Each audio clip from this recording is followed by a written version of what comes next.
na sanga satin na tiktok kam tak ni frozen sa hi ASF free lokem du tu ani mai ba ka vok tu le min ai cha tu ani a mitlem te middleman kan ti te lok na ani frozen voksa la lu thin tu te chu mi te hi ani KT business zema bo Tival somi or event her star farm nei tu honesty food le moms food te hi la lu na sa ber tu te ani hemi te ba ga hian te ma la lu thi an om bo an stock sa khal chuana me sa chung hi kun kan pe lo ko lu thin tu te chu careless courier le LD logistics te ani mi te hian kung hua la lu te le kawan bolo burin kan fiat tir hal ani anti lui le ani chuan an chua eng har san na po thleng se Mizoram Pig Farmer Association mo akur lawang bokul ai zong tu te hian har san na sa tak kan to tamol khol maya beglon rul ba ka fileng bok Zoram mi pui te hian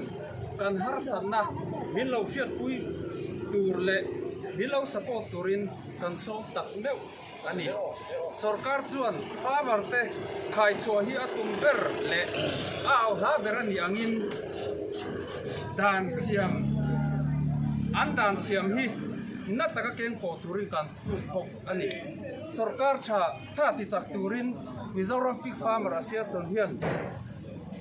pui ain huam reng ani Frozen boksa ka tianga sarkarin ti to brose o frozen boksa hi sarkarin ti to brose frozen boksa hi sarkarin ti to brose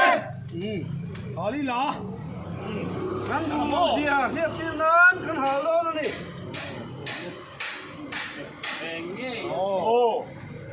brose saten kang rose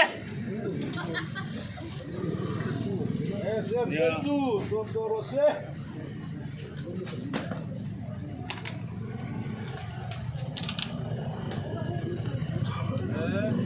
mi te chua kan hal lo ta he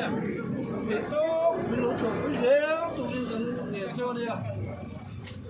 in tel lo de ma kan ni lo mi te rồi ông ta vào trên lồng thu ngân xây tặng sao này zuri em hi thì lồng thấy lồng thì một là tung lên cầm tim to khi vào cái cùng này cùng chung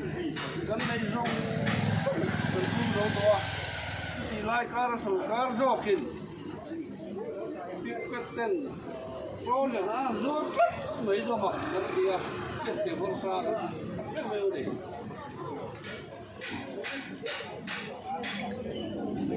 nang ro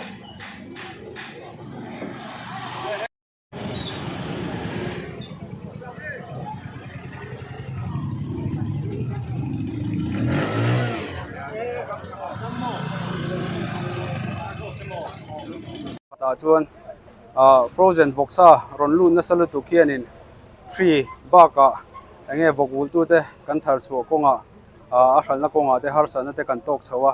chuwang chuanin hei free po kan hriat angin kumli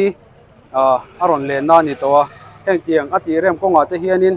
enge department te hianin malak tum tak tak na ne MT te po ril ruin azot thina chuwang chuan voina te po hei frozen voksa kan han ti na chana te po i free aron leng le meka te po hianin ni kumatangin department nge ponin me sang hi som hi pathumatangin leng to tuna leng tharani lo an han tia chuwang chuanin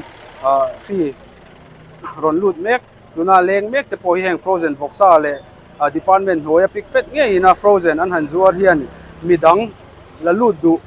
thanem takin konga hong saknin kan thria chuwang chuanin mitlem te hlok na i farmer se tak tak theng phasi lo ang chi heng tiang frozen voksa hi chu nge association hian in kan do tatani chuwang chuan voina po heng hi kan protest san pakhat ani